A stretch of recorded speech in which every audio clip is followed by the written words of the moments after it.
Hallelujah.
Amen.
Amina. Wasalimu tena ya asubuhi katika jina la Bwana mkombozi wa maisha Yesu Kristo. Amen. Sema Mungu wa Abrahamu awabariki sana. Amina. Je, Mungu ana furaha? Amen. Wasifiwe. Sasa tutaimba nyimbo ya Pera Hotel kabla ile tuombe kwanza sadaka ili Mungu aweze kutubarikia. Mtakatifu, kimbilio la vizazi vyote, tegemeo na msaada yetu, wewe Bwana mkombozi wa maisha yetu, jina lako ni Yesu Kristo Baba. Tazama wana na binti zako wamekutolea sadaka na vyakula kulingana na mapato ya kazi zao. Sasa tunaomba uweze kubarikiwa maradufu kwa kuwa unatimiza ile ambayo neno lako inasema. Haleluya. Sisi wanadamu hatuwezi kuwapatia kwa kuwa unapana, unajua ndani ya roho ya kila mmoja wetu na binti na objective ya kukutana hii asubuhi. Acha sasa kila mtu aweze kubarikiwa kulingana na kutaka kwa roho yake Bwana. Mfalme wa amani, tuko na kuomba kwa kiongozi wa ibada yetu mwanzo wa mwisho, wale ambao bado hawajapata makazi wala bado hawajapata kipato ili waweze kukumbuka Bwana wajie msaada na pia. Sisi wote tuko tunajigojolea kwako kwa Mungu mweza yote. Sisi tu tunakupigia asante na shukrani kwa ujumbe ambao umetupatia katika kizazi cha mwisho Baba. Sasa tuache tukue waaminifu kwa ile ambayo Mungu aweza kutupatia pekee. Tunajigojolea kwako, unena nasi mwanzo hadi mwisho katika jina la Bwana na mkombozi wa maisha Yesu Kristo tunashukuru hivi. Amen. Amen. Bariki sana. Amen. Tunaimba defend ile kisha tutakuwa tayari kwa kusikiliza sauti ya Mungu. Les fins divins, brille l'amour que les fins divins, brille l'amour que les fins divins, brille l'amour que les fins divins, brille l'amour que. Sasa hivi watu wanatafuta kule sipati, tuangalie nafasi. Samahani kidogo.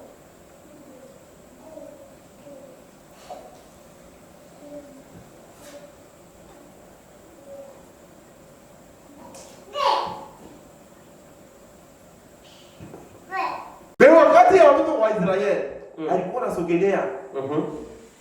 Hakuna kitu kinaweza kusogelea ile fasi. Unapaswa kujitakasa kwanza mbele ya kusogelea ile fasi.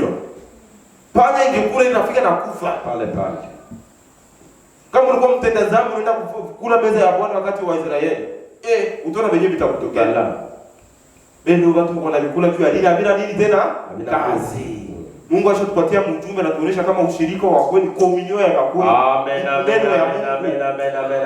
Tuachane na ile maparabole. Ça c'est vrai. Dieu a dit les lumières du soir, ils vont apparaître. Alléluia. Et Dieu vous bénisse. Amen. Je continue. Il est dit, eh bien, vous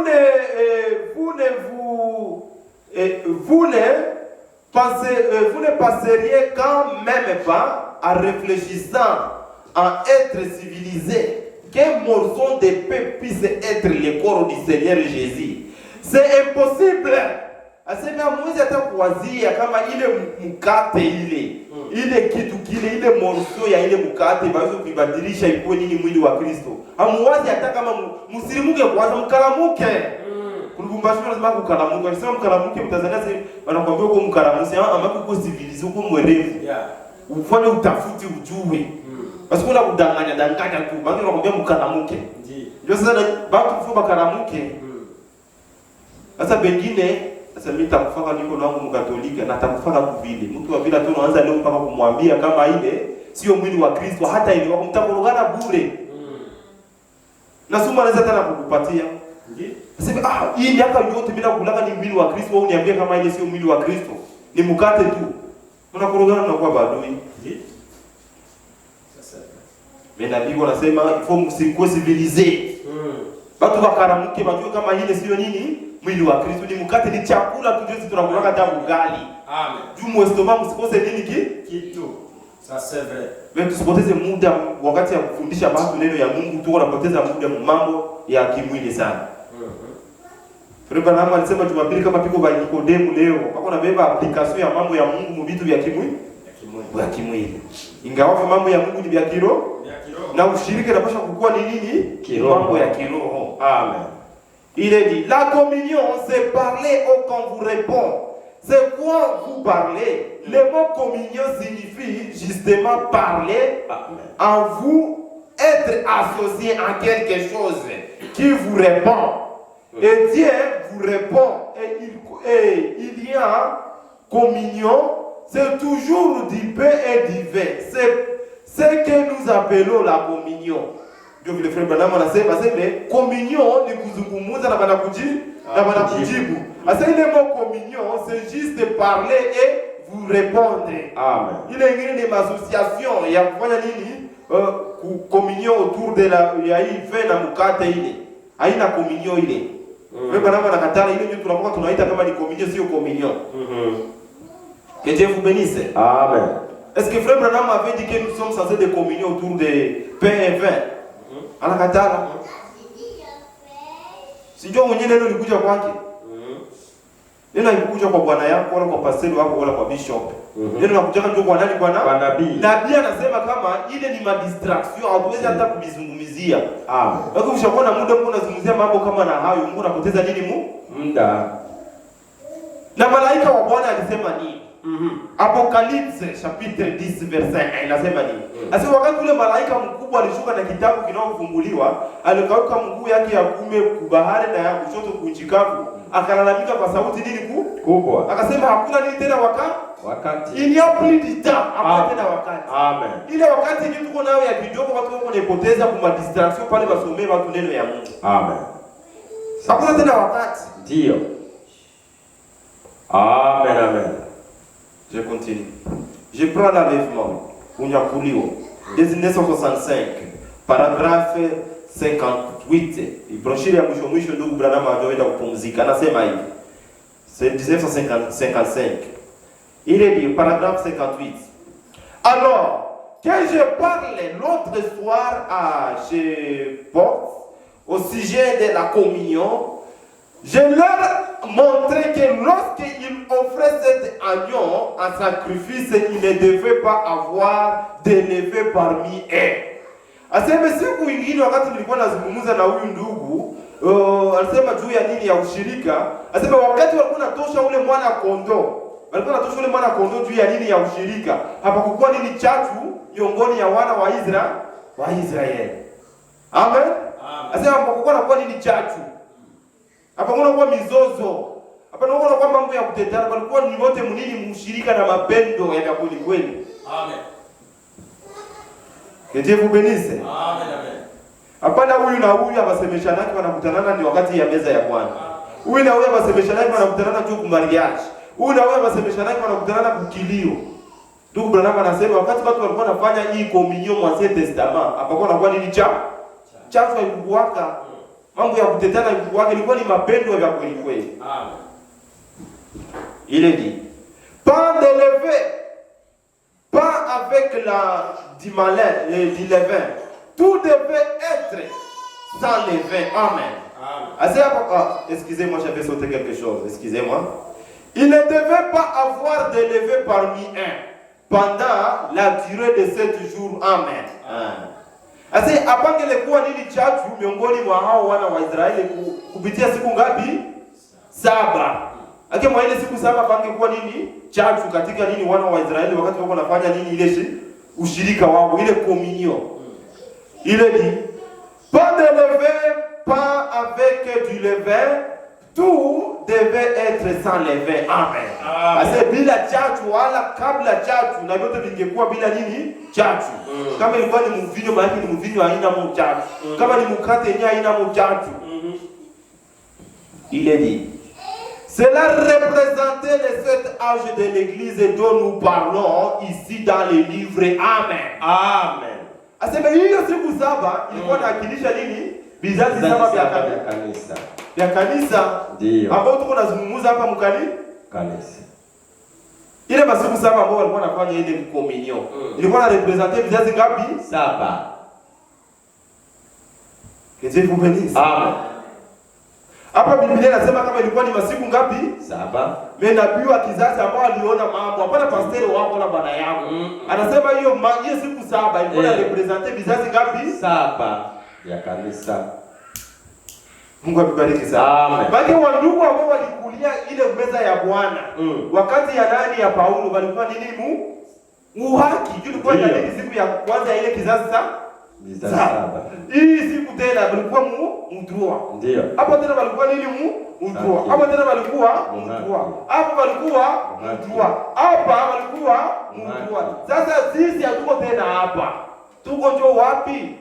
Tuko mkizazi cha bibi harusi. Sio pale ndugu Branham anasema tuko à la fin de l'âge de l'église. Amen. Bado tuko kumwisho ya kizazi cha 7. Amen. Amen. Ile mwisho ya kizazi cha 7 ndio Branham anasema ni kizazi cha bibi harusi. Bibi harusi pale kwenye bibi harusi iko nakutanania tu basi ndio kwenye ndio. Amen. Wale wenyewe biko hapa ndio wale sasa Katolika tunaweza kuacha bafanye ndio ndugu Branham anasema ni vya Katolika. Sasa na maajabu wenyewe wanafanya hii kitu, ingelikuwa hata wenyewe wanafanya ile ni aminio ujumbe, wenyewe wanaamini kama mihuri 7 hayafunuliwa. Mimi wenyewe wako nafanya ile kitu ni wenyewe wanaamini mihuri 7 inafunuliwa. Ndio kitu kia mbaya sana. Juma malaika wa Bwana ule andiko tulitoka kusema pale. Alilalamika kwa sauti kubwa, alisema hakuna tena nini Ilikuwa ni wakati gani alilalamika? Ni wakati alileta nini ufunuo ya mihuri 7. Amina. Tusome ile fasi mzazeni byangu ni Biblia pale. Ni wakati alileta ufunuo ya mihuri 7, ndio wakati alilalamika sema il y a plus d'état. Sasa wakati mihuri 7 inafunuliwa, baki hakuna tena nini wakati. Mtu anaamini kama mihuri 7 inafunuliwa, yeye angaliki wakati ya kizazi cha 7 angali nafanya mbele wa Bwana. Mtu alielewa. Na kama mtu anaelewa maana bado hayaamini. Amina. Ça c'est vrai. Mtu kama haelewa maana hayaamini. Ndio. Je tuko pamoja. Amina. Naomba mfuate kwa makini pale. Ndio kama mfuate mzuri mnaweza kwenda mu confusion. Nasema ndugu kama unasema vile maana hatuko tena mkizazi cha 7. Ndugu Branham anasema kama tuko kumwisho ya kizazi cha 7. Ndio anaita kizazi cha Biblia harusi. Ambapo iko naita aseme mtoke miongoni mwao. Ili msije mpigo pamoja na nini na mapigo yao. Sasa kutoka miongoni mwa mwende wapi ndio kunaenda kizazi cha bibi harusi. Mule pale kumwisho ndio kwenye tuko. Amen. Hapana tena siku ya 7 tu malaika wa Mungu wakati alishuka akalalamika hakuna tena wakati. Na wakati ndio gani ni vizazi ngapi? 7. Ule malaika analalamika sema hakuna tena wakati. Maana yake mtero mwingine hakuna tena vizazi 7. Ndio wakati. Amen. Ukisema wakati maana tunasema ni nini vizazi 7. Amen. Mihuri 7 inafunuliwa unaamini kama mjumbe ashakushuka na ile kitabu kile kufunuliwa. Malaika wa Bwana anasema hakuna tena wakati. Leo huko unarudia wakati, unaenda tena kwa kizazi cha bibi harusi. Sio kama uko kigeogeo sana. Bado uko unasema vitu na contraire yake. Zilifunuliwa, hazikufunuliwa. Ndio vile kisema watu biko leo. Iko kigeogeo. Na kama mko kitu kibaya sana ni kile. Kama leo shanje kule. Kitu kia mbaya sana. Swati zilifunuliwa, swati hazikufunuliwa.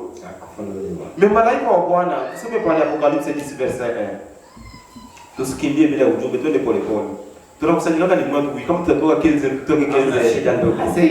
Tunaleta bugani tutendisha huko apite chakula. Amen. Uba itende chakula tunakula. Tutakuwa tunajua neno moja mara pili tena. Frère Jaskeja. Sasa iko dizer. Tupia kutoka hapa na 12. Tungana indere yote. Kwa asubuhi. Tutasome pale Apocalypse 10 verset 1. Tusikie kama ule malaika wa Bwana anasema wakati ingaliki. Sasa kiambajabu kinaniumiza roho sana. Mtu anaamini kama mihuri 7 inafunuliwa na wakati huyu malaika wa Bwana alikuwa anashuka na kile kitabu. Ndio alikuwa analetea nini mjumbe wa Bwana ambao alikuwa kudunia ufunuo ya mihuri ngapi? 7. Akalalamika sasa hakuna nini tena wakati. Na tukisema wakati maana tunasema hili vizazi ngapi? 7. Na hii vizazi 7 na Biblia inatoka kusema pale ilikuwa na represent nini? Siku 7 ambao walikuwa nakula nini meza ya Bwana. Sasa wewe uko unaikula tena munini? Siku ya 7. Na unasema mihuri shafunua na mjumbe wa kizazi una mjumbe ambao lepewa ule ufunuo ya kutuletea nini ufunuo ya mihuri 7. Anasema nini hakuna tena wakati. Ndio vizazi 7. Mimi wewe huko humu na huko tena humu. Kitu kia mzuri nasema na mimi narudilia. Mtu wa mzuri unaona anakatala kama mihuri 7 haifunuliwi na anabakia pale. Mtu wa mzuri sana. Ndio. Mara bora ya ule anasema kama mihuri 7 inafunuliwa na anakatala wenyewe mihuri ilifunua. Amen. Wewe ni mtu mbaya sana. Tena zaidi. Mzuri na mtu warudie. Ni kazi. Ni kama vile mtu yuko msafari anapotea njia. Kusudi mtu warudie atakuwa anasema kule atajitia moyo. Kule mbele nitapata tena njia. Na ndio anahabuka wanasema kuhabuka na kuhabuka vile. Umeshanga njia. Wanakuambia utaenda huko ndio unahabuka mpaka unaendelea. Kama urudie pale ulipotelea ndio utapotea unahabuka kabisa. Kuhabuka vile. Wale nasema mlugha ya baba. Tusome ile fasi vile. Ufunuo wa Yohana 10 mstari wa kwanza. Kisha nikaona malaika mwingine mwenye nguvu akishuka kutoka mbinguni. Ndio. Amevikwa wingu na upinde wa mvua juu ya kichwa chake. Amen. Na uso wake ulikuwa kama jua. Ndio. Na miguu yake kama nguzo za moto. Na mguu wake wa kuume juu ya bahari. Ndio. Nao wa kushoto juu ya nchi. Ndio. Naye akalia kwa sauti kuu kama simba ngurumavyo. Na alipolia zile ngurumo 7 zikatoa sauti zao. Hata ngurumo 7 zilipotoa sauti zao na alikuwa tayari kuandika. Nami nalisikia sauti kutoka mbinguni ikisema, yatie muhuri maneno hayo yaliyonenwa na hizo ngurumo 7. Usiandike. Na muhuri maneno hayo yaliyonenwa na hizo ngurumo 7 ndio usiandike. Na yule malaika niliyemwona akisimama juu ya endelea Fred, akisimama juu ya bahari na juu ya nchi, akainua mkono wake wa kuume kuelekea mbinguni. Akaapa kwa yeye aliye hai ndio hata milele na milele. Yeye aliyeziumba mbingu na vitu vilivyomo na nchi na vitu vilivyomo. Akasema nini sasa? Na bahari na vitu vilivyomo, ya kwamba hapata kuwa na wakati baada ya haya. Amen. Amen. Est-ce que quelqu'un peut dire amen? Amina. C'est la Bible qui le dit. Amen. Huyu malaika wa Bwana ambaye alikuwa anashuka ambao ni Bwana pekee. Ndio. Anamletea malaika ambao alikuwa kudunia ambao ni William Branham. Sote tunaamini hivi. Haleluya. Sote tunaamini kama mwenye alipewa ufunuo wa mihuri 7 ni nani? Ni Branham. Sio pastor wako wala bwana yako wala bishop hapana. Amina. Wala padiri yako. Kwanza habijui hilo wake. Huyu Bwana mwenyewe alikutana na huyu malaika mwenyewe anashuka kumbingu ambao ni Bwana pekee. Ndio. Alikuwa ni malaika wa Bwana ambao alikuwa kudunia ambao ni nani? Ni nabii wa kizazi. Amen. Huyu malaika akalalamika sasa, baada ya haya hatakuwa tena nini na na wakati haitakuwa tena. Tusome sasa verset 6-7 pale nasema nini? Mais qu'au jour de la voix du 7e ange, quand il sonnera de la trompette, le mystère de Dieu s'accomplira comme il a annoncé, les serviteurs, comme il a annoncé s'accomplira comme il a annoncé ses serviteurs les prophètes. Et à la voix j'avais entendu du ciel me parler de nouveau et dit, va, prends le petit livre ouvert dans la main de l'ange qui se tient debout sur la mer et sur la terre. Amen. Amen. Je tuko pamoja pale. Amen. Je, hiki kitabu ambao huyu malaika wa Bwana alishuka nacho mikono, je, kilishaka kupewa na mjumbe aliyekuwa kudunia au hapana? Tayari. Sikilisha kupewa? Ndio. Si kila mtu kuna kitabu kia senso. Mzuri sana. Kila mtu yuko navyo. Tuko navyo. Watu wako navyo manyumba. Mapasteri wako navyo manyumba. Na huyu malaika wa Bwana anasema wakati hayo mambo yatatimilika, muda haitakuwa tena. Na muda ndio nini wanasema vizazi saba. Tuko na vitabu vya senso manyumba, tunaamini kama ule malaika wa kudunia aisha kupewa ile ufunuo, mbele watu waangaliki muda. Mjumbe anasema kama ilikuwa na representer nini vizazi ngapi? Saba. Sasa ile vizazi saba biko vinaisha wakati gani? Tuko ni tutaona sasa kule mbele wakati gani biko vinaisha. Ndio. Mimi hatuko mkizazi cha saba, tuko mwisho ya kizazi cha ngapi? Cha saba. Ambayo mjumbe alipewa ufunuo akasema ni l'âge ya nini ya? L'âge de l'épouse. Kizazi cha bibi harusi. Ndio vile mjumbe anasema. Anasema hapa kwenye tuko ni kizazi cha bibi harusi. Amen. Bado kizazi cha saba kiliisha kwa ufunuo wa mihuri ngapi? 7. Amen. Amina. Unonyana katao bila muremba, but ndio ufunuo yetu unayo. Na neno ya Mungu ni ufunuo na kwa ni vya kipekee. Amina. Sio vya kikuja au vya kipekee. Amen. Amen. Amina. Je, tuko pamoja? Ndio. Ndugu Branham anasema nini mu Apocalypse chapitre 5 deuxième partie? Anasema nini? Aseme kitabu ledo nini? Kitabu kile haki umiliki. Kilikuwa ni 700. Ile 700 wakati gani? Wakati tunapata ile 700, maana tunakuwa na droit ya nini ya rachat. Maana accomplissement ya rachat inakuwa accompli wakati tuko na kitabu cha mihuri 7. Amen. Na mihuri 7 tuko na tushakuwa na mihuri 7, maana yake rachat yote isha kunini kutimilika. Ile wokovu yote ishakuwa complete. Amen. Mungu amebariki sana. Amina. Na unye haya okoka hiyo unachunga muone tena Yesu akiwa msalaba alipe deni, ashakalipa zamani. Kitambo. Mungu amebariki sana. Amen. Je continue. Il est dit ceci. Et nous a j'avais sauté quelque chose, excusez-moi. Il est dit cela représentait le 7 âge de l'église dont nous parlons ici dans le livre. Il ne devait y avoir ni levain, ni rien d'autre qui soit mélangé en cela. Et nous avons mélangé des credos et des dénominations. Et tout le reste à la parole. Et nous essayons toujours de l'appeler la parole. Il n'y aura pas de levain pendant les 7 jours entiers. Et le même, ce que vous mangez aujourd'hui, n'essayez pas de les garder pour demain. Mais brûlez-les avant le lever du soleil, car il y a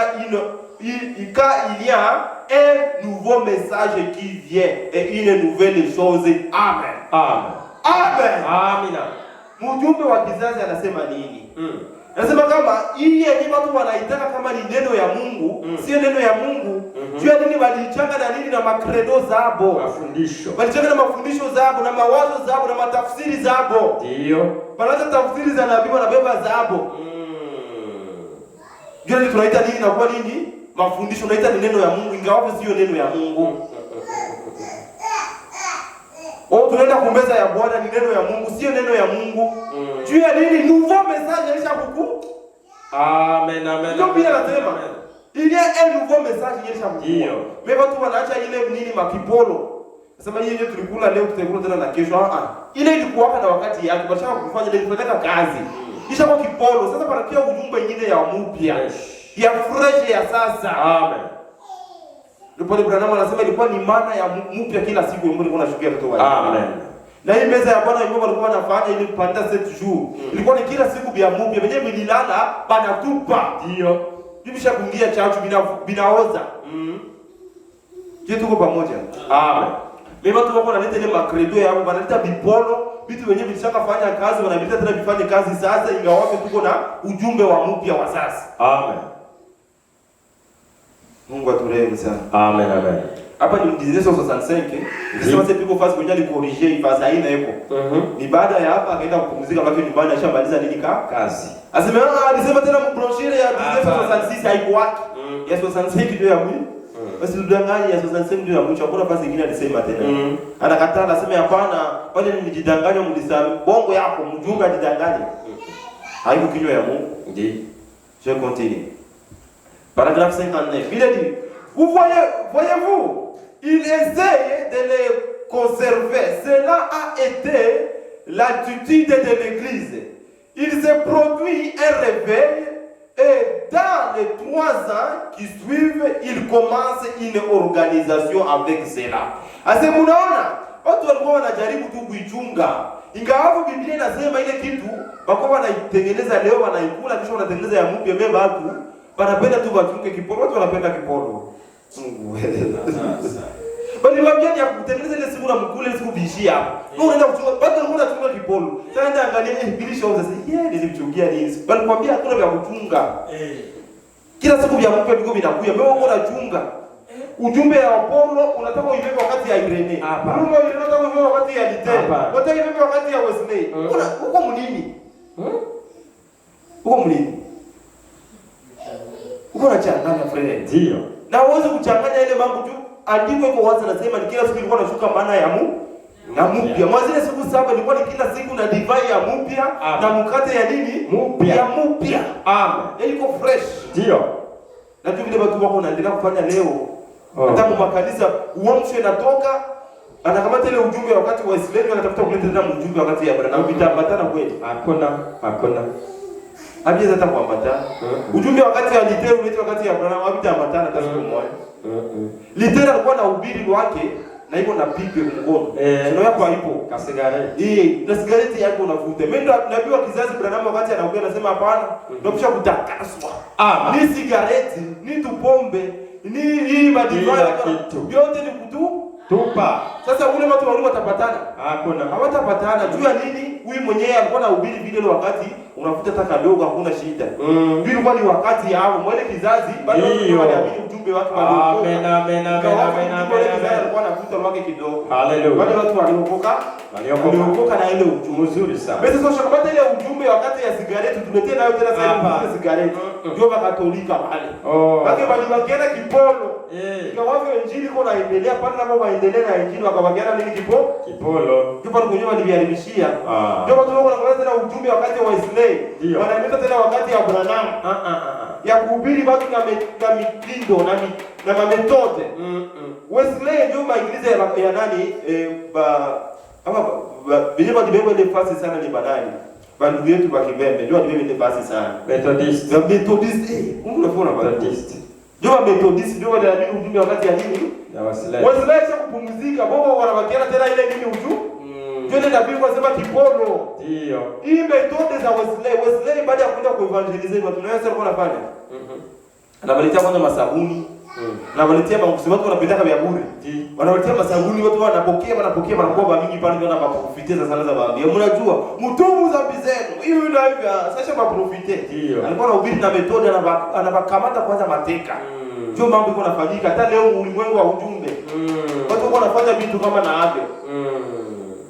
Asema watu tutawavutia je kwa Kristo. Chunga mimi wewe tunatafuta kuoa, takusupport kwa marriage. Ana support mtu marriage tunasikibiaje. Metode banakamata ile injili wakati ya nani ya Uislamu analeta tena mjumbe ya ndugu binadamu. Kipolo atakuchukua vile tena vya Methodist. Amen. Ndio wakati ya Uislamu watu wenyewe waliamini ujumbe wa Uislamu ingawa walikuwa wanatumikisha metode ya vile. Walipata nini? Je, tuko pamoja? Amen. Watu wanaanza kufanya makanisa, wanafanya maatelier, wanafanya maproje za manguruwe, mjina ya ujumbe. Wanaenda kubichi, tripo ya kanisa wanaenda kubichi mjina ya ujumbe. Wanaenda kufanya sente mnyumba ya mtu, mjina ya ujumbe. Ya mitaili hata. Ya mchafu. Oh la la. Mungu atusamehe sana. Amen. Je continue. Frère Branham dit ceci. Il a commencé une organisation avec cela. La dénomination crée une organisation. Mais avez-vous remarqué que ce message a balayé le monde durant du 20 ans maintenant sans forme d'organisation. Amen. Amina. Ase munaweza kuona ile mambo inakuwa nafanya nini? Mamiundo, makredo, maorganization, watu wanajiundia vitu vyao. Mimi mlitambua ya kwamba hii ujumbe. Ndio. Wakati kwa Barabu anasema hii ujumbe, hakuwa anasema hii Biblia. Alikuwa anasema ile yenyewe iko na ubiri. Anahubiri. Asema hii ujumbe hii. Ndio. Hii yenyewe niko nasema nini bwana? Hii ujumbe mwaiba muda kidogo, mnajua kama ilishakufika fasi yote mulimwengu. Ndio. Mnajua vile? Ndio. Tuko Barabu anaenda kupumzika, hii ujumbe ishakufika fasi yote Ulimwengu mzima. Hapana basi kutudanganya leo asema choka mjumbe ya witi, asema ndio kunafikisha sasa fasi yote. Bongo yako. Ndio. Veta Fred Baramu bado ya kupumzika, anasema hii ujumbe ishafika fasi yote Ulimwengu mzima. Sasa wewe unataka kudanganya watu jua nini kama wewe unatangaza sasa yote? Hapana. Hata ujifujike tutajua. Ndio. Sasa watu hawatajua nini hawamsomaki nani? Nabii. Ça c'est vrai. Juu ya nini? Anajua na system yake ya Methodiste. Tutakuwa na kampanye ku blata hayo sasa nisha kwa luwe holo. Mkuye nyinyi wote mimi namiandika. Msiogope transport na milipia. Mimi nataka kunini kuendelesha ujumbe ndugu Branham pale kwa liache. Nani alikudanganya kama wewe unaendelesha? Sio kudanganya watu. Sio kudanganya watu. Amen. Et Dieu vous bénisse. Amen. Frère Branham dit remarquez que ce message a balayé le monde durant 20 ans maintenant. Sa forme d'organisation. Il n'y aura jamais plus. C'est la fin. Amen. Amen. Et Dieu vous bénisse. Amen. Asema ile 20 ans ujumbe kafika fasi yo. Sasa hapa sasa inaanza kufanya nini miundo ishatafanya maorganization. Basi ujiulize mtu amsapoti mtu juu tu ya mariage. Na ule mtu anasema mimi siwezi mwacha mtu fulani alizaa kumsapoti wakati ya harusi. Siona kama ni Methodiste kabisa. Ni mundu friend. Maana mimi nyama kusapotia kwa mariage niko huru, sio vile. Friend kama wakusapotia kwa mariage usiniache. Kwanza wewe hakutania chaka, mimi sikuwa hata kwa mariage yangu unipatia invitation. Watu ni wakimbili sana. Sio mimi ni ndugu na mtu kuna Mungu. Sasa tunareplace kila kitu na valere yake. Ndio valere ya watu wewe. Amen. Kwenye watu wewe kwa moleo. Hallelujah. Banacha kufuata neno, banaungamana na kitu juu ya nini mabenefisi ya pesa. Ça c'est vrai. Ça c'est fait. Mungu aturehemu sana. Amen. Amen. Aseme kwa sasa inaanza kufanya nini miundo. Baba namo anasema il n'y aura jamais plus. C'est la fin. Amen. Amen. Aseme ni mwisho. Ndio. Na ndio tunaamini ni mwisho. Le blé est revenu au blé. Asile ngano isharudia katika nini? Fasi yake ya ngano. Ndio. Le blé est revenu à son grain. Asile ngano isharudia nafasi yake. Sasa ile nafasi kwenye ngano iko na dunia ndio pale kwenye kunaita kizazi cha nani cha bibi harusi. Baki ngano zisha kutoka mote. Hii yote inabakia nini makapi na wakeni makapi ngano zisha kutoka iko fasi yake mu grenier yake. Amen. Que Dieu vous bénisse. Amina. Ni mjumbe je unasema frère. Na ile vile msiwaze kama ni ngano yetu ndio kutengeneza mikate ya kusenda sana. Hapana. Mko watu wa kiroho frère, mseme moshi. Hizi ndio tuko nakusanyika mwa ile fasi. Haleluya. Grenier. Ile inaitwa nini? Kizazi cha bibi harusi. Ndio. Ambayo ni mwisho ya kizazi cha saba. Amen. Tuko kwenye nini? Bibi harusi kuacha kutoka au haiko tena uifasi hapana. Amen. Usimtafutie hii fasi tena ni makapi. Iko mu grenier. Oh les fins d'hiver,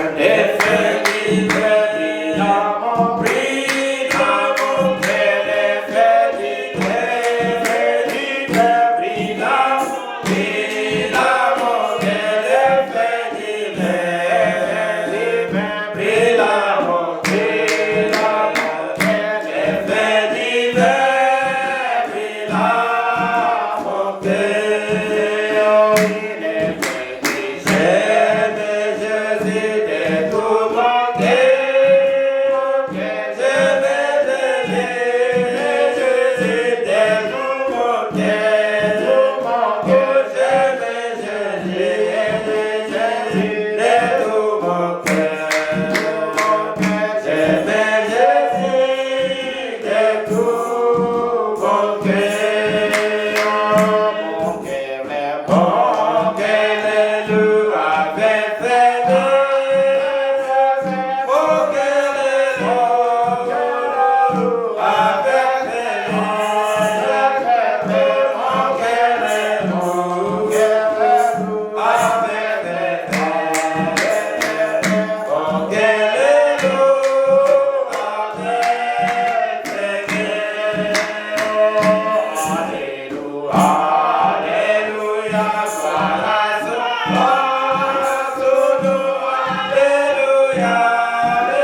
Je mnaona situngaliki na kuzito ya adoration. Mamwimbo batu abayabamba. Na kama watu yote atiyabamba mamwimbo, maki adoration karibu kwa nguvu. Adoration ishakuwa kuzito, frère Branham atuambia nini? Louange na adoration inakuwa namshusha Kristo wapi mkali? Sasa unaimba sauti tata naye napenda kupiga mbio mbio. Tale left maki haraka unapatia rhythm. Bako mtu jana wakati akitapenda kucheza asikia mdundo kule anaanza kucheza. Daudi usidi aanza kucheza na mtona mangongo watu walikuwa tu yani alimuita kwanza akiwa mpigie zeze. Sasa nisikia zeze saa mdundo anaanza kucheza mguu. Anaanza kucheza na kucheza. Bana kaonekana kama mfalme wa mubaya, jua nini alicheza mubaya mbele ya baba. Jua nini mdundo jana mwanasikia. Kadunda na mroa akaanza kucheza. Mungu amebariki sana. Kete kubeni serishima. Maana kila kitu chote wakati tunamtumikia Mungu unapaswa kwa moyo wote na nguvu zote na furaha kabisa, unasikia uko presence ya Mungu kabisa. Bwana Mungu atubariki. Sasa vile sisi tungaliki wima, tutafungula Biblia zetu katika kitabu cha Levitikii, yani Walawi. Tusome katika kitabu cha Walawi ili tuweze kuanzia pale tuliacha Jumapili iliyopita. Tungaliki bado katika ile somo yetu ya meza ya Bwana. Tuko namuuliza ndugu Branham atuambie meza ya Bwana kwetu, je, tunaweza kufanya au hapana? Na kama hatufanyi, tushatembelea watu ambao wako wanafanya tuhudumie pamoja nao au hapana? Ile nafasi kwenye tuko tunasikia tumuulize nabii wa kizazi kwa kwani pastor ambaye alipewa komisio ya kuja kufundisha watu wa hii generation.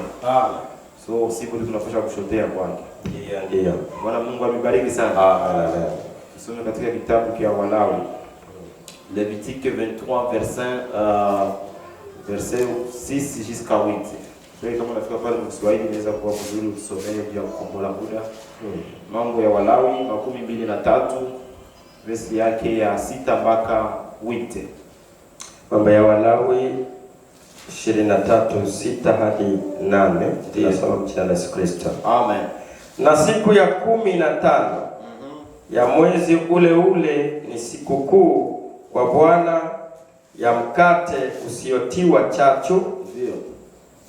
Mtaula mikate isiyochachwa muda wa siku 7. Siku ya kwanza mtakuwa na kusanyiko takatifu. Ndio. Msifanye kazi yoyote ya utumishi, lakini mtasongeza sadaka kwa Bwana kwa njia ya moto siku 7. Siku ya 7 ni kusanyiko takatifu. Msifanye kazi yoyote ya utumishi. Ndio. Kisha nafikiri tushamaliza. Verset 7, je lis le verset 7, il dit ceci. Et le premier jour, vous aurez une sainte convocation, vous ne ferez aucune œuvre servile. Vous offrirez à l'Éternel pendant 7 jours de sacrifices consignes par les feux Le 7e jour, il y aura une sainte convocation. Vous ne ferez aucune œuvre servile. Amen. Le 7e jour, c'est ça la chose à retenir là-bas. Lakini nataka mshikilie pale ile 7e jour, siku ya saba. Siku ya saba. Tunasoma Exode kutoka 12 verse yake ya 17 mpaka 12. Exodus chapter 12 verse 17 up to 20. Tusome pale ndugu. Ni katika Kutoka 12 mstari wa 17 hadi 20. Tunasoma jina la Yesu Kristo. Amen. Nanyi mtaitunza ile sikukuu ya mikate isiyochachwa, kwa kuwa katika siku hiyo mimi nimeyatoa majeshi yenu katika nchi ya Misri. Kwa hiyo mtaitunza siku hiyo katika vizazi vyenu vyote kwa amri ya milele. Mwezi wa kwanza, siku ya mwezi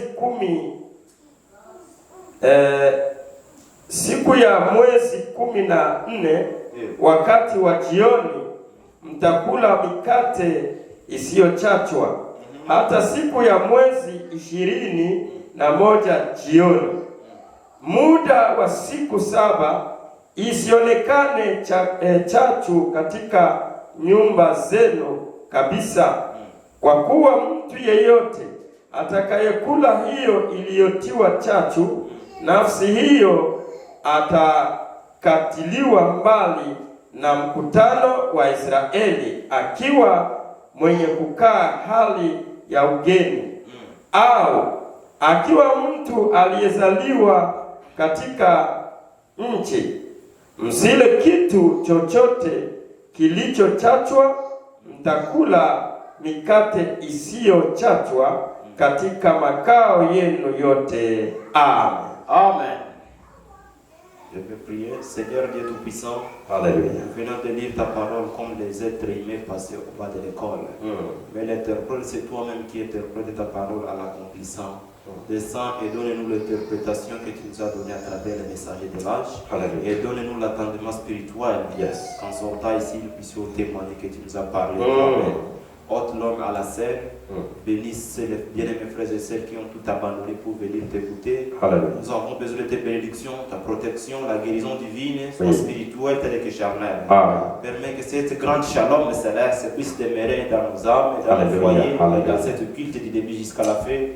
Quand je te prie ainsi toutes choses, par l'autorité du Saint-Esprit, à ton nom Jésus-Christ, en disant Amen. Amen. Amen. Amen. On les avocats. Amen. Nawasalimu tena katika jina la Bwana mkombozi wa maisha Yesu Kristo. Amen. Nasema shalom adoption tabernacle. Shalom, shalom. Nafikiri nimewahi kuambia namna ya maana ya ile adoption.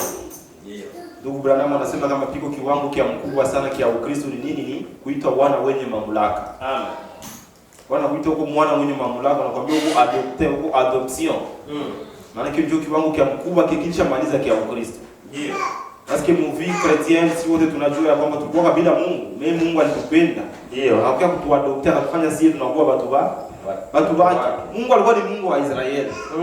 Kwa maana Biblia inasema alikuja kwa walio wake wakamkataa. Kwa kuja sie. Ndio. Mungu kuja sisi kwetu akatupatia nini dira ya nini? Ya ile set age. Amina. Ndio akatupatia ile dirance ya set age. Mwele set age akatupatia mjumbe yule alikuwa mchumbilia nani Kristo nini? Bibi harusi. Mwele cet âge, frère Branham qu'on a tout expliqué qu'ici Paulo ndio alikuwa nani 1 2 3 anakosa moja.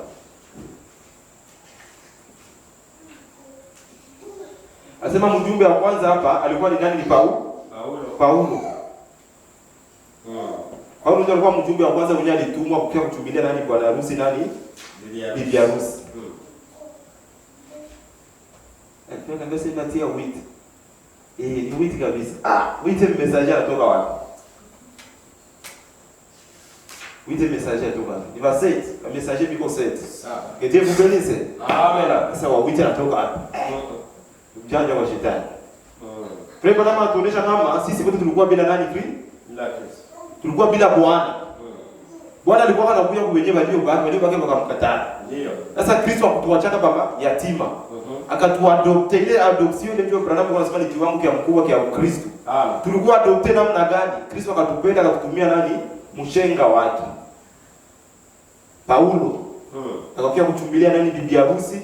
Kristo kwa watu ya nini ya mataifa, si bajanti.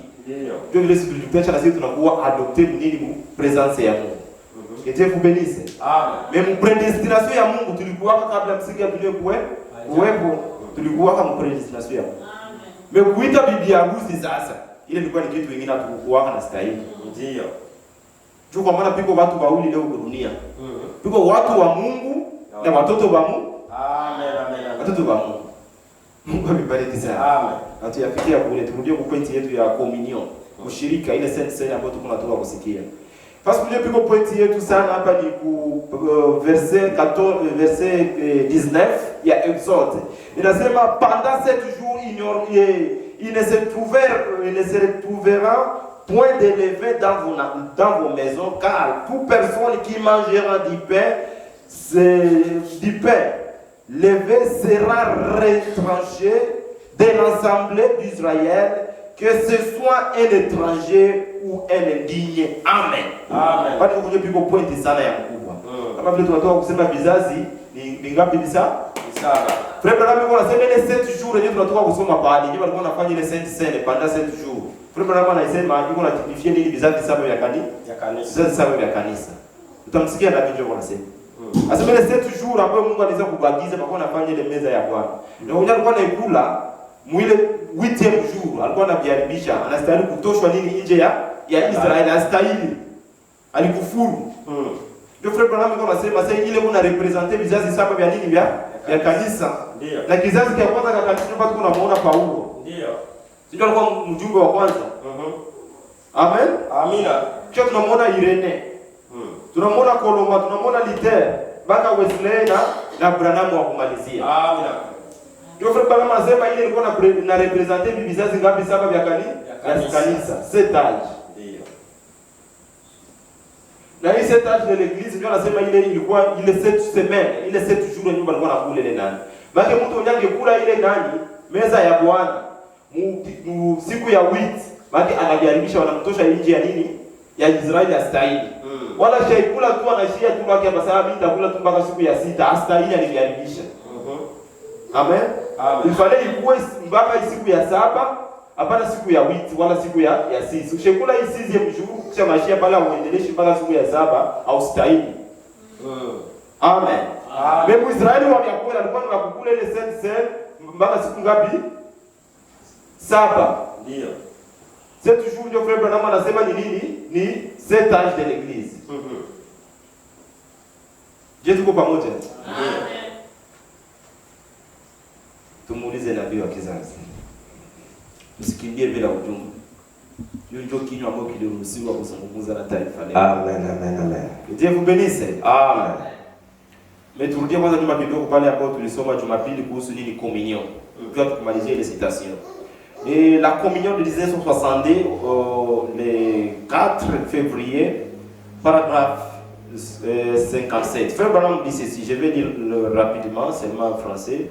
Il a dit ceci. Maintenant, j'aimerais prendre quelques instants pour expliquer ceci, ces moyens de communier. Bon, nous prenons ce que nous appelons la communion, c'est-à-dire les pains et les vins. Or, ça, c'était tellement déformé qu'il n'est même pas bon d'en parler. Oh, comme ça a été déformé au cours des années, en faisant, ce n'est pas une communion, c'est simplement de garder les commandements. Voyez, bon, la raison pour laquelle nous l'appelons la communion, c'est que ça vient de l'association Fonds les catholiques qui déclare que c'est le Saint Eucharistie qui est littéralement le corps du Seigneur Jésus. Mais ce n'est pas le corps du Seigneur Jésus. C'est seulement une commémoration du corps, de son corps. Amen. Ndio pale kwenye tu Branham kuna sema ile ambayo tunaitaka nini sainte scène, ile meza ya Bwana ile. Haiko ndio mwili ya Kristo wanatudanganyaka. Ile neno ile Eucharistia ile na divine watu wanafanyaka inatoka mu association ya nini ya Katoliki bajifanziaka vitu vyao. Huko wana celebrate ile kisha wakaileta inakuwa nini njoo wana transformer mwili wa Kristo. Ingawavyo ile Eucharistia na ile vin haiwezi kuwa kabla ya mwili wa Kristo. Haina mwili wa Kristo, frère Branham anakataa, ce n'est pas le corps du Seigneur. Je continue, paragraphe 58, il dit ceci. Et peu importe le nombre de prêtres ou de prédicateurs ou quelle que soit la personne qui bénisse ça, ça a toujours du pain et du vin. Amen. Asema haijalishi wingi wa predicateurs, wingi wa wapadiri, wingi wa askofu wenyewe wanaenda kubarikia ile mkate na divai, ili haibadiliki kukuwa nini mwili wa Kristo. Jina yake tu ni nini? Ni mkate na divai. Na haiwezi kuwa kabla nini? Takatifu. Il dit, il n'y a aucun prêtre. Pourtant, c'est ce qu'ils nous disent. Asema hakuna mpadiri yoyote anaweza kutransformer ile menjo vile kusema anafundisha kama watu. Ndio vile wanasema. Kama padiri kuna uwezo wa kubadilisha ile mkate na ile divai na kuwa mwili wa nini? Wa Kristo. Na wakati wako naigawia watu pale wanasema kase twana mwili wa nani wa Bwana. Na anasema amen. Anakunjua vile wanafanya ndio. Asema mwili wa Kristo. Amen. Baki wako naikula vile wanajua kuna kula ni mwili wa Bwana. Frère Branham anakatala. Asema ile jina yao ni mkate na divai, haiko mwili wa Bwana. Amen. Ni ma distraction. Ndio. Il dit amen. Na Sauli alisema ilitoka kwa association gani ya Katoliki? Sio mambo ya Ukristo, ni mambo ya Bakatoliki. Ndio. C'est qu'on appelle la communion, l'Eucharistie, un corps littéral du Seigneur Jésus. Alors, les croyants prennent ça, c'est ce qui y est communié. Non. C'est faux. Communier, c'est parler. À communier avec quelqu'un, chose à quoi vous pouvez parler et qui vous répondent amen. Amen. Asema ushirika, communion, ni kusema. Ni kuzungumza na mtu ambaye anaweza kuzungumzia na anakujibia. Ndio maana sisi tuko na communion autour de la parole de Dieu. Amen. Amen. Hatukomunie kwa ile mkate wala divai, hapana. Ndio Branham anasema ile sio communion. Bila kusaulika tulisema Jumapili kama ndugu natualika kwake twende tukule, leo ni ushirika wa kweli mgani tuko na buku? Tunakula. Mimi haiko communion ya kusema kama ndio mwili wa Kristo ambao tunapaswa kuzunguruka hiyo, hapana. Ni ma distraction, ni mambo ya banini ya Makatolika. Tuendelee.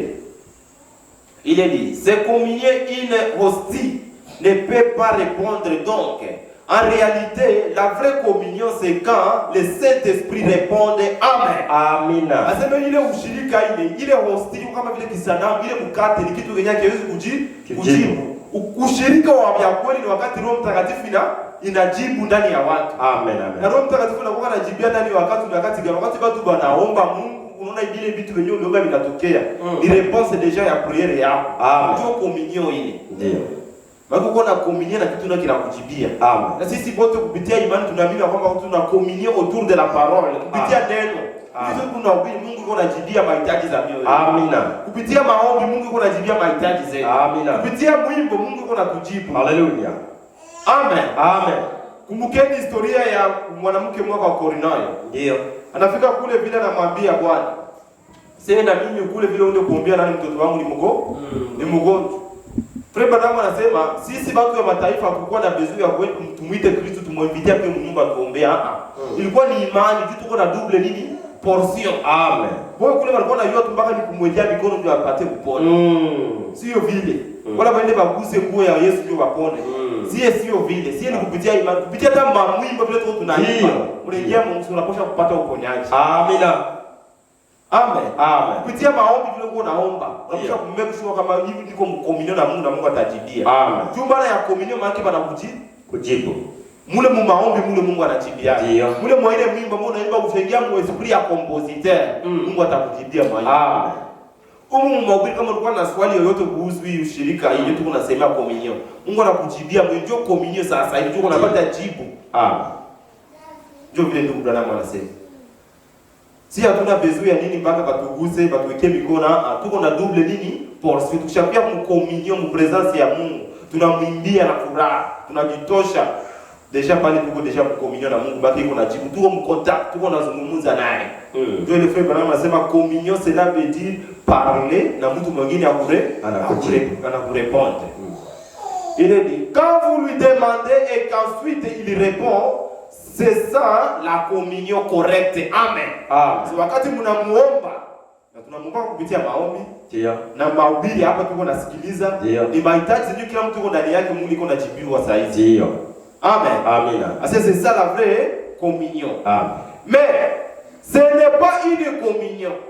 C'est comme ça que nous l'appelons. Mais ce n'est pas une. Ça vient de l'Église catholique qui prend cette hostie comme nous avons examiné la mise en place de ces choses l'autre jour en traitant du paganisme contre le christianisme. Amen. Amen. Asema hiyo mambo ya mkate na divai ile hostie ile makaristia inatoka mkanisa dini ya kikatoliki ya Katoliki ndio wanachukua vile wanasema ni nini ni communion, wanasema biko mshirika, wanasema ni meza ya Bwana. Wanasema nini ile ni nini? Ni upinga Kristo, c'est le paganisme. Ile kipagani. Biko contre nini ukristianisme. Amen. Amina. Ukristianisme ndio mle mwenye Kristo kwa anatufundisha sasa kupitia mjumbe wa kizazi. Ndio. Na Biblia inatoka kuisema wasibeba watu hawasomaki ile fasi. Biblia inasema nini kama hii kitu ilikuwa ni amri. Ilikuwa ni maparabole.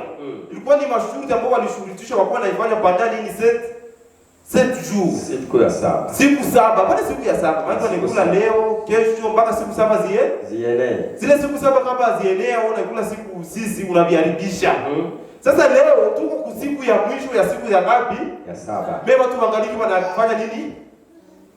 Ile makomunio ya mikate na madivai. Ule manake astahili kuitwa nini Mwisraeli? Mwisraeli. Ndio Biblia inasema pa. Amina. Wewe alikuwa anakula siku ya wiki ya munane anaviharibisha. Astahili wanamtosha nje ya Israeli wanamkamata kama vile nini? Mtenda dhambi alikufuru contre amri za Mungu. Ndio. Amen. Amina. Ndugu Branham kama mnakumbuka alituambia kama kuko mambo ya mingi sana ilikuwa ni nini maparabole. Sasa realite ya ile mambo njoo hii yenyewe kuna tuambia tunakosha kukomunie ni nini mkiroho. Ni autour de la parole hapana tena mumikate na vile vingine tuachie ba Katolika. Ni ma distraction. Ndio. Frère Branham quelque part hapa chini kuna sema hivi. Aseme leo ile mkate na divai fanya inaweza kuikula ma chauve-souris manini. Mapopo zinaweza kukula ile panya na zitakuwa kitu. Mbele wakati ya Israeli panya ingekula na inakufa juu ya nini? Inaenda kinyume haitakaswi. Ndio. Mbele upopo zinaweza kuikula na haitakuwa kitu. Leo watu wako wanashogelea meza ya Bwana wanaenda kukula bamwizi kule baongo kwa sharati ya Yaoni wanaenda kukula na watakuwa nini? Kitu. Njoo ile yenyewe Biblia inasema mtoshe nini chachu katikati ya watoto wa Israeli ili ya kutumia ile kitu. Mbele watu wako kuna machachu, kuna mizozo. Huyu na huyu abasemesha nake. Wanakutana kwa ile kikombe wanakula na hata kuwa kitu.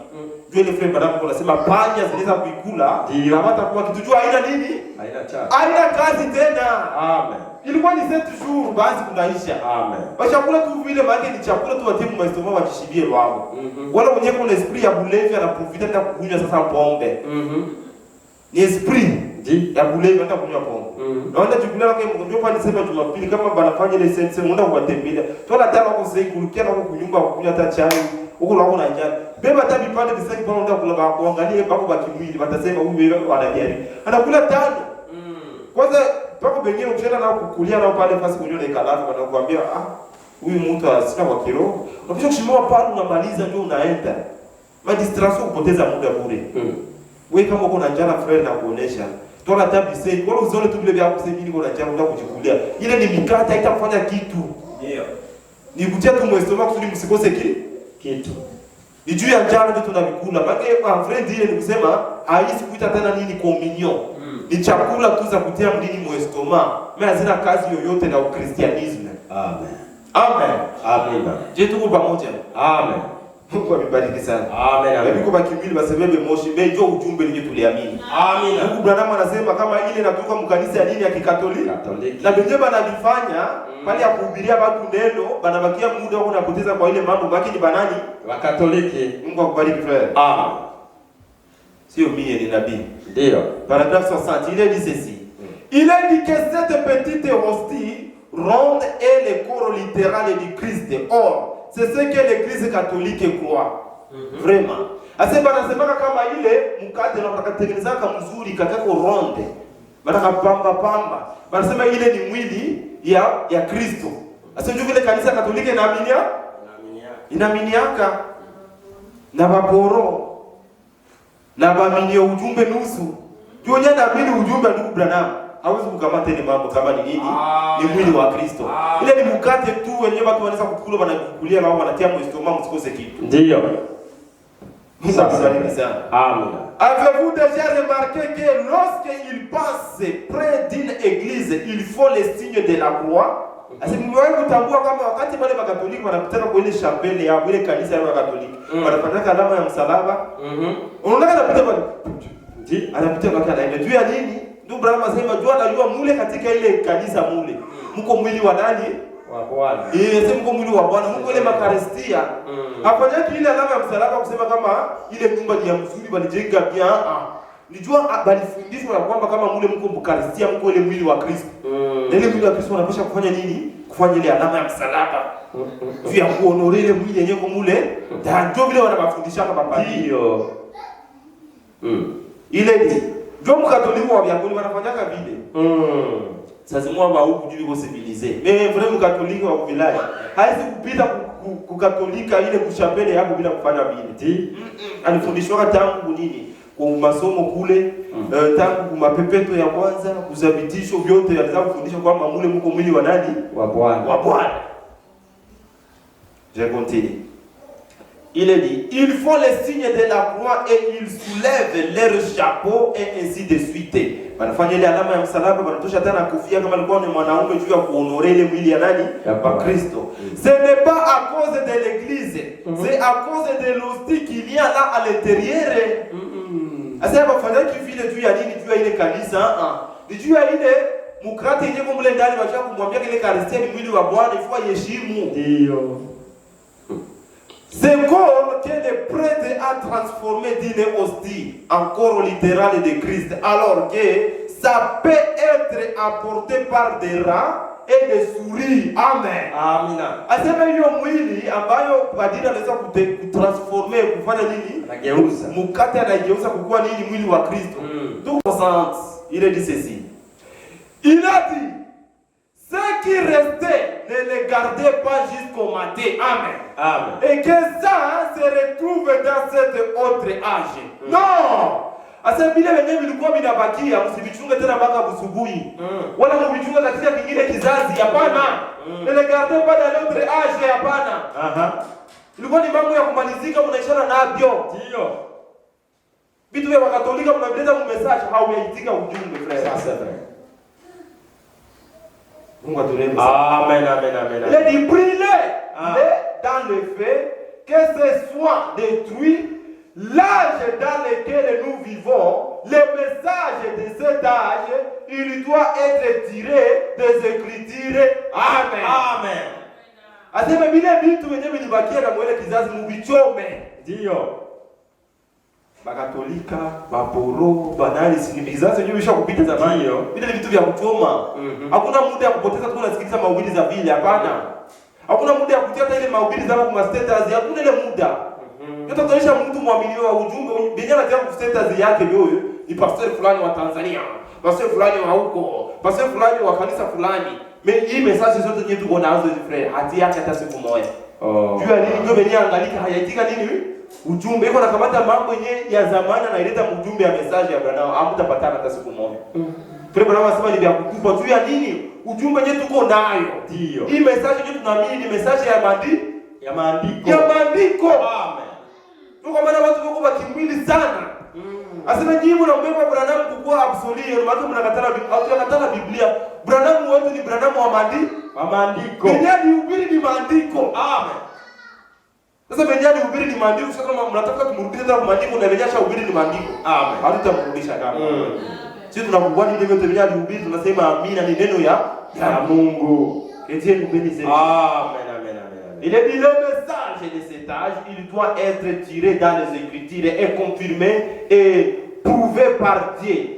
Pour montrer que c'est Dieu qui fait ces choses. Amen. Amen. Asema hii message ambayo tunaamini inapaswa kuwa maandiko na iko confirmé na Mungu mwenyewe kwa ajili ya kuonesha kwamba Mungu ndio yuko na nini na confirmer hayo mambo yake. Amen. Amen. Alors soit que vous les recevez ou que vous les rejetez, c'est la vie éternelle. d'être conduit par le Saint-Esprit alors qu'il conduisait son église. Amen. Amen. Ase muitike wala mukatale, ufune usafune, hii ujumbe ni nini? Ni uzima tena wa milele. Amen. Amina. Na tunapaswa kuacha tuongozwe na Roho wa Mungu. Amen. Amina. Na Roho wa Mungu atuko na upata kinyume na vile venye mjumbe wa Mungu alituletea. Amen. Haleluya. Amen, amen, amen, amen. Je prends, il faut que vous naissiez de nouveau. C'est mon apache muzani mara ya pili. Le 1961 paragraphe 44. Frère Branham dit ceci. Comment un entrepreneur qui doit construire un bâtiment à moins qu'il ne sache lire un plan, il est inutile qu'il essaye de construire un bâtiment s'il ne prend pas le plan. Amen.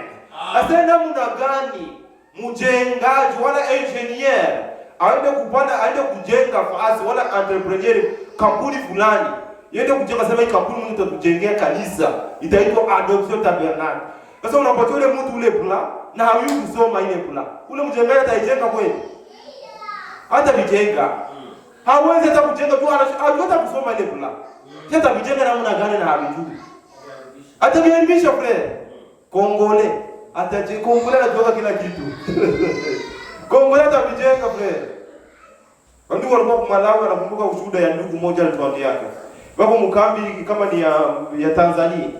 Ba entrepreneur wanakuja sisi tumpatie kazi mmoja mtatujengea fasi fulani. Ndugu akasema sasa watoto kule wanakufia na njaa. Haya jenga siku moja haya kwa tae bimaso. Na kaenda kujiandikisha bimaso. Siku ya kujenga sasa yeye bezao kunaenda na niveau na mwiko na kambo yale ndio na kupanga. Sema uiferesi kwa pati. Watu leo watu wanashaka ni baba sema basi ndio bila Kongole tunaya Kongole na juanga vyote. Meselo Frère Branham anasema mjengaji wa vyakula anapaswa kujua kusoma nini ile plan. Amen. Mhubiri wa vyakula anapaswa kujua plan ya Mungu. Na plan ya Mungu hautaijua na ujua wakati ambao tunai. Unapaswa kujua wakati gani ambao tuko kusudi ujue plan ya Mungu. Amen. Na tunataka kusuko na jenga kisha kukusanyika. Kisha kukusanyisha watoto ya Mungu. Jua ni uko na plan unajua kuisoma. Na kusoma sio kusoma tu ya kusoma kwa masomo, kwa unauelewa. Naelewa. Amen. Dieu vous bénisse. Amen. Je tuko pamoja. Amen. Et alors, quand il prend le plan, il sait comment s'y prendre pour construire les bâtiments. Amen. Amen. So wakati anachukua ile plani, anapaswa kujua ya kwamba namna gani ya kujenga ile jengo. C'est comme ça, c'est qui passe avec le fait de bâtir le royaume de Dieu. Aseme njoo hivyo kisi inapaswa kufanyika kwa baada ambao wanapita kwa ajili ya kujenga nini? Ufalme wa Mungu. Na ufalme wa Mungu haujengwi kwa mabriki wala kwa pesa zile mnatoleaka wala kwa mchango fulani. Hivi tuko na nani hapo tuko na ubitu tunajenga ni ufalme wa Mungu. Ufalme wa Mungu unajengwa kwa maneno ya nini? Ya Mungu na inajengewa na wajengao ambao wanajua kusoma nini? Neno la Mungu. Mambo ya plan frere. Ndio mimi nasema unapaswa kusoma plan. Ndio. Sasa jengo kwa wajengao wanajua kusoma nini? Plan. Amen. Amina. Na plan ya Mungu ndio nini? Ndio ile wakati. Après wokovu pale msalaba bilifanyika je sasa? Ndio tunaanza kuona sasa Paulo mpaka nini wakati ya nani? Ya Branham. Sasa wewe unashinda kusoma ile plan. Utaenda kufundisha watu nini? Au sasa ni kwa mjenga utaviharibisha. Ndio. Na vitu vinatoka. Il est dit, il faut que vous compreniez les plans et vous ne pouvez pas connaître les plans à moins que vous ne naissez de nouveau. Amen. Amen. Asema unapaswa kujua ile plan na unapaswa kujua ile plan kama hujazaliwa mara ya pili.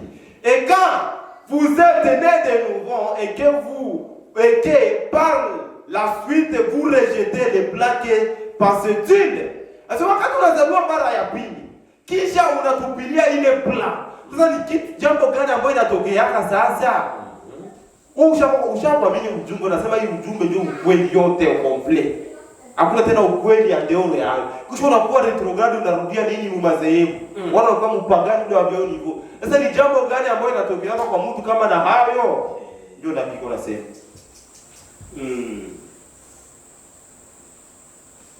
Que Dieu vous bénisse. Amen. Oh, excusez-moi, si vous pouvez me les citations yote pale chini kwenye anamalizia ile basi. Mwisho pale tu wenyewe unaonyesha sasa jambo lenyewe natokea kwa mtu kama na ule inakuwa ni nini? Ni kupotea lwake complete. Majua alijua kweli kisha akaiacha. Aliombewa neema wakakata neema. Karibu Yesu karibu. Sasa ukishampatia neema usho naikatala. Huko nini tena unachunga? Basi kunaisha. Neema ni neema kwa ule mwenye anaipokea kama nini? Wewe unaitupa. C'est fini pour toi. Tusidanganyane kwa kupakalana mafuta. Amen. Aseme hata kama umesha kuamini message unaenda tena mdunia unaharibika roho yako. Mungu ni wa rehema, frère alijua bongo yako. Ulikatala neema yako. Amen. Mungu aturehemu sana. Amen. Je prends le filtre d'un homme qui réfléchit. C'est studio ya mtu mwenye busara. De 1965. Frère Branham dit ceci au paragraphe 96. Or, nous voyons comment ceci se passe sous forme d'un type en Israël. Et c'était pour l'ensemble d'Israël et elle seule. C'est pour cette raison que ce que j'apporte maintenant, si des ministres ne sont pas d'accord sur quelque chose qui serait dit, ceci c'est pour mon assemblée que le Seigneur m'a confié afin que je lui prêche. Amen. Aseme kwa hii acha nionyeshe mambo ambayo ilifanyika kwa ajili ya makutano ya nini ya Israeli. Aseme hiyo kwa hiyo sababu ndio kama wahuduma wengine wahubiri, wengine makanisa haitakubaliana na hayo mambo. Wengine makanisa haitakubaliana na hii mambo ndio ndugu Branham anatafuta kuzungumza hapa. Anasema hii nitazungumza na kanisa yangu ambayo Mungu anaweza kunipatia nikuwe na ubiri. Kama wengine watu watakatana hivi ndio tunasema hapa. Mimi tutavisema hapa tu ndio yenyewe Mungu atupatia tuweze kuhubiri kwa watu wenyewe waliamini ujumbe. Amen. Mimi sio vya kikundi hapana. Kama wao wanakatana jambo vile bila bareba. Si kiwazo kyao hapana. It's not your problem. Achana naye. Ndio vile nabii anaweza kusema vile ingawapo kwa huduma wengine hawatakuwa d'accord. Hakuna haijalishi hata endelea kuhubiri kile kenyewe Mungu alimpatia alimkonfie kwa ajili ya kanisa. Il est du paragraphe 97, il est dit, remarquez, dans Exode 19, j'aimerais que vous le lisez quand vous serez rentrés chez vous. Vous notez l'écriture, Exode 19. Il est dit, quand vous aurez plus de temps, remarquez, quand Israël avait commis un péché d'abord, il choisissait